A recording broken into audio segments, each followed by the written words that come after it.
आइए पुनः अमृतस्वर चैनल में आप सभी का स्वागत है। आज के इस सभा में, इस ज्ञान यज्ञ कथा में उपस्थित समस्त श्रोताओं, विद्वान जनों, ऋषियों, साधु मुनियों का पुनः आपका अभिवादन करते हुए जय सिया राम, जय सिया राम, जय सिया राम। हे संतों, आज हम इस विषय पर चर्चा करेंगे कि मानव जीवन क्या है। आप सभी जानते हैं कि संसार में कई प्रकार के जीव हैं। जीव जगत को हम देखते हैं, सबके बारे में जानते हैं, लेकिन बहुत से लोग ऐसे हैं जो मनुष्य जीवन के बारे में नहीं जानते।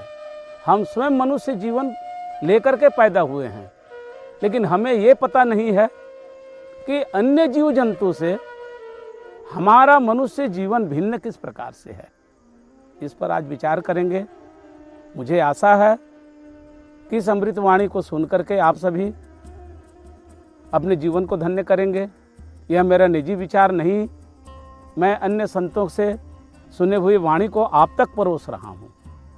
कृपया श्रद्धा विश्वास के साथ में, भक्ति योग के साथ में इस बात को सुनेंगे तो निश्चय ही आपको कुछ तो ज्ञान होगा ही। आइए सर्वप्रथम विचार करते हैं कि यह मानव जीवन क्या है। सभी जानते हैं इस संसार में चार खान जीव है, चार प्रकार के जीव हैं। चार प्रकार के जीवों से यह धरती, यह पृथ्वी, यह संसार, यह जगत संचालित हो रहा है। उस परम पिता परमात्मा ने चार खंड जीव क्यों बनाया? पहले तो हमें यह समझना होगा कि चार खंड जीव क्या है। चार प्रकार के जीव किस प्रकार से संसार में विचरण करते हैं, जीते हैं, उनके जीवन शैली पर आप विचार करेंगे, हम भी विचार करेंगे और देखते हैं कि उनसे हमारा जीवन भिन्न कैसे है।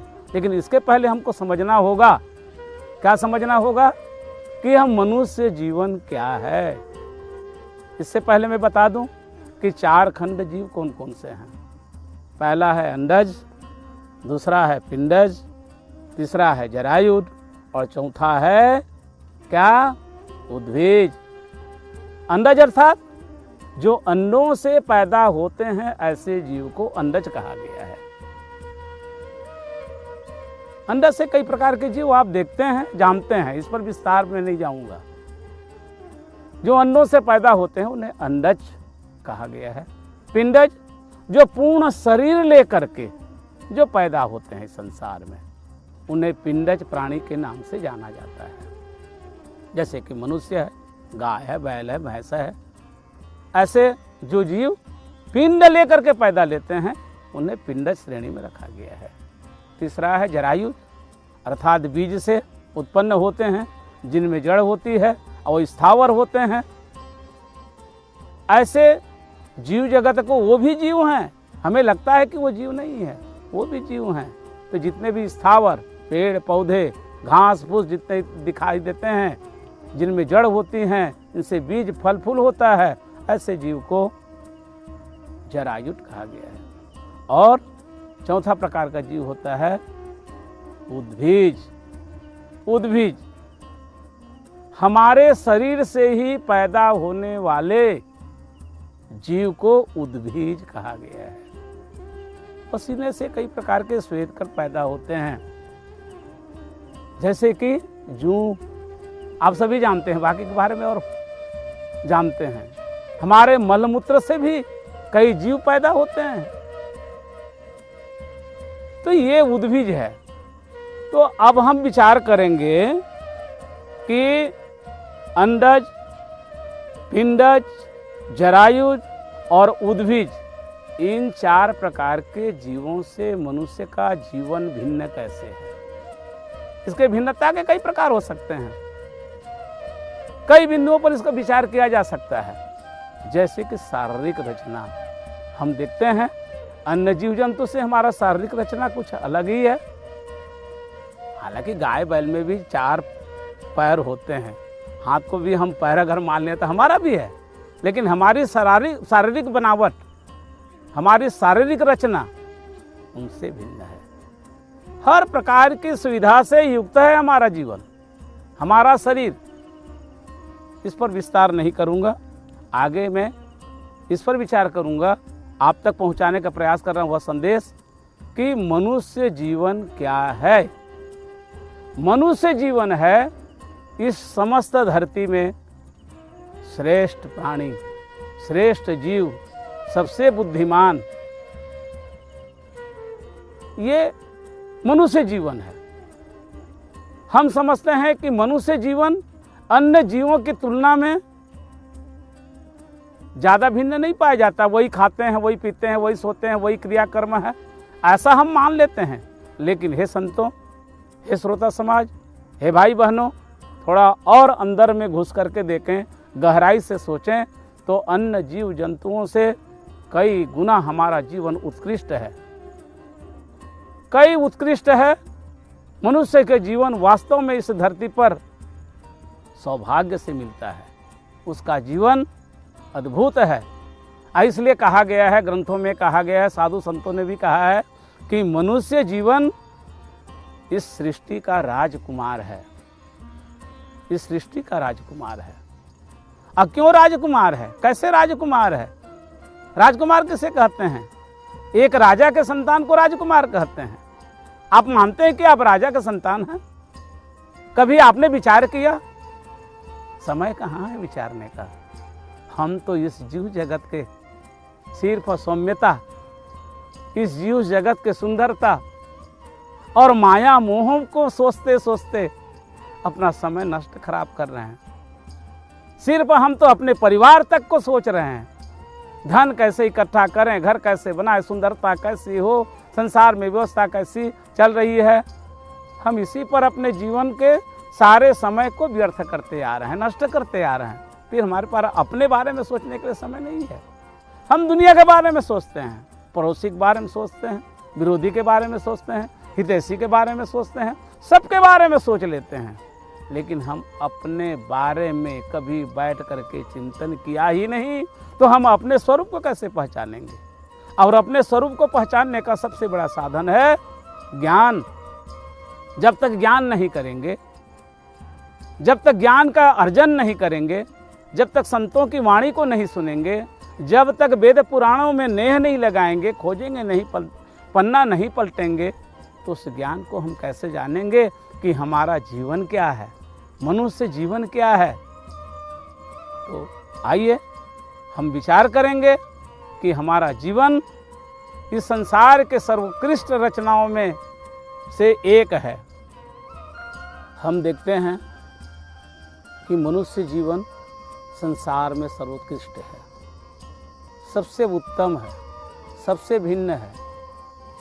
पशु पक्षियों में, जीव चराचर में, जहाँ भी हम विचार करके देखते हैं, पहला हम विचार करें कि शारीरिक दृष्टि से हमारा जीवन कैसे भिन्न है, मनुष्य का शरीर कैसे भिन्न है। हम पाते हैं कि अन्य जीव जंतु जो क्रिया इस संसार में नहीं कर पाते, जो कर्म नहीं कर पाते, जो काम नहीं कर पाते, हम इस सुंदर चारित्रिक शारीरिक रचना की दृष्टि से हम अनेकों ऐसे कार्य करते हैं जो पशु पक्षी या अन्य और जीवखंड है उनके द्वारा यह संभव नहीं है। दूसरी भिन्नता अगर हम देखें तो बौद्धिक भिन्नता। हम जितना दूर तक सोचते हैं, हम जो सोचते हैं, अपने ज्ञान को जितना चरम सीमा तक ले जा सकते हैं, अन्य प्राणियों में भी वह सोच, वह समझ, वह ज्ञान, वह बुद्धि, वह तर्क नहीं है। ज्ञान तो है प्राणियों में, अन्य प्राणियों में भी ज्ञान है, पशु में भी ज्ञान है कि इसको खाया जाता है, ये पानी है इसको पीना चाहिए, मेरे प्यास मिटेगी, ये ज्ञान है। पक्षी भी जानते हैं, अगर कोई बहेलिया आए, कोई शिकारी आए, धनुष तान करके खड़ा हो जाए तो पक्षी समझता है, वो ज्ञान है उसमें कि यहाँ से जाना चाहिए, भागना चाहिए। लेकिन हम देखते हैं अन्य जीव और मनुष्य में एक बहुत बड़ी जो भिन्नता है वह है बौद्धिक भिन्नता। पशुओं में विवेक नहीं होती, मनुष्य में विवेक है। और ज्ञान और विवेक में वह अंतर है कि मान लीजिए ज्ञान एक धरातल है, एक जमीन है तो विवेक आसमान है। इतना अंतर है। मनुष्य के जीवन उस वैचारिक क्षमता के कारण से भिन्न माना गया है। आगे हम देखें कि मनुष्य आज जो धरती में जो कुछ भी कर रहा है, आज कहां से कहां तक पहुंचा हुआ है, अगर हम विस्तार देना चाहें तो विज्ञान के, वेद पुराणों के पन्ने पलटने पड़ेंगे। लेकिन हम सोच करके देखते हैं कि मनुष्य आज अपने बौद्धिक क्षमता के कारण से, बुद्धि बल के कारण से, अपने विवेक के कारण से धरातल में ही राज्य नहीं कर रहा है, बल्कि आसमान पर भी राज्य कर रहा है। आप सभी विदित हैं। इस प्रकार से हम देखते हैं कि मनुष्य जीवन एक अलौकिक जीवन है जिसे हम समझने का प्रयास नहीं कर रहे हैं। संतों, मेरे भाई बहनों, मेरे प्रिय साथियों, ज्ञान यज्ञ पर विश्वास रखने वाले धर्मावलंबी भाई बहनों, हमको विचार करना होगा, हमको देखना होगा, हमको चिंतन करना होगा, हमें मनन करना होगा कि हमारा जीवन किस प्रकार से अमूल्य है। इसका कोई मूल्य नहीं है, जिसकी कीमत नहीं आकी जा सकती। आप देखते हैं एक भेड़ का कीमत है।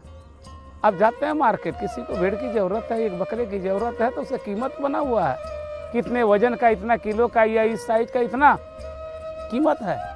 लेकिन मनुष्य जीवन का ऐसा कीमत नहीं है। एक पत्थर का कीमत है, एक लोहे का कीमत है, एक स्थूल जीव जो है, निर्जीव जिसको हम मानते हैं, उसका कीमत है। लेकिन मनुष्य जीवन का कीमत कहीं पर भी नहीं लिखा है, कहीं भी मूल्य सूची नहीं है कि मनुष्य के जीवन इतना ही में बिकेगा या इतना इसका मूल्य है।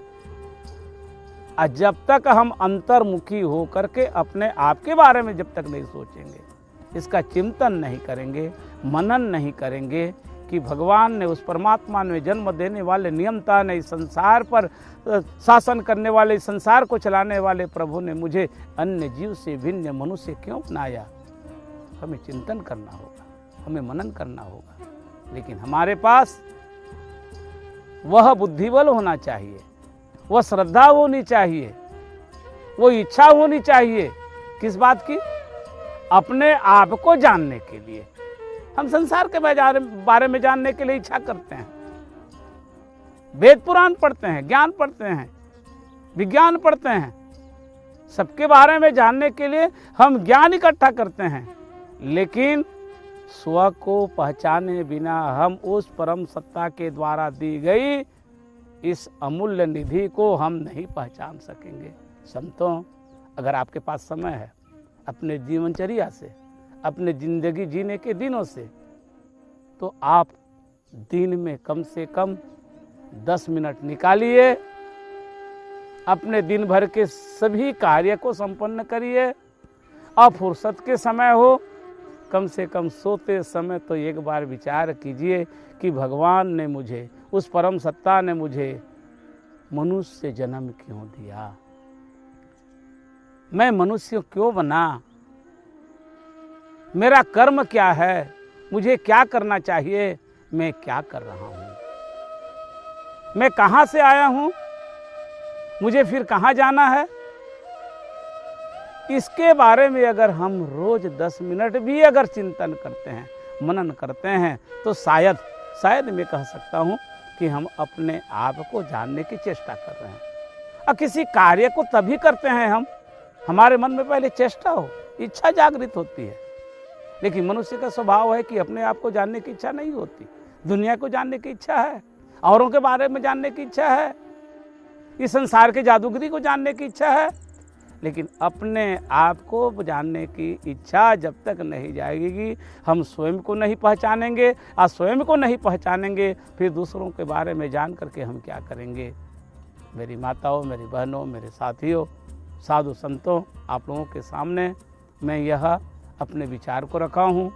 आप सद ज्ञान को अर्जित कीजिए, वेद पुराण शास्त्र का अध्ययन कीजिए, और सबसे पहले इस संसार को जानने के पहले, इस संसार के ज्ञान को जानने के पहले, इस संसार की रचना को जानने के पहले, परमात्मा को जानने के पहले पड़ोसी को जानने के पहले, गांव के बारे में जानने के पहले, देश विदेश को जानने के पहले, इस भूगर्भ को जानने के पहले, आकाश को जानने के पहले, ब्रह्मांड को जानने के पहले सबसे पहला हमारा कर्तव्य होना चाहिए कि हम स्वयं को जानें। पहले स्वयं को, संसार को जानने की सबसे जो पहला सीढ़ी है, हम अपने आप से शुरू करें, अपने आप को बाहर जानें।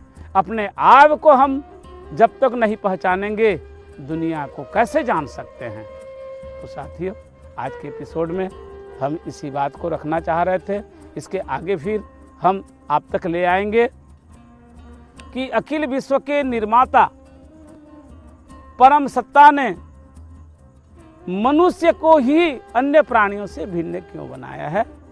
अगले एपिसोड में आप जरूर सुनेंगे।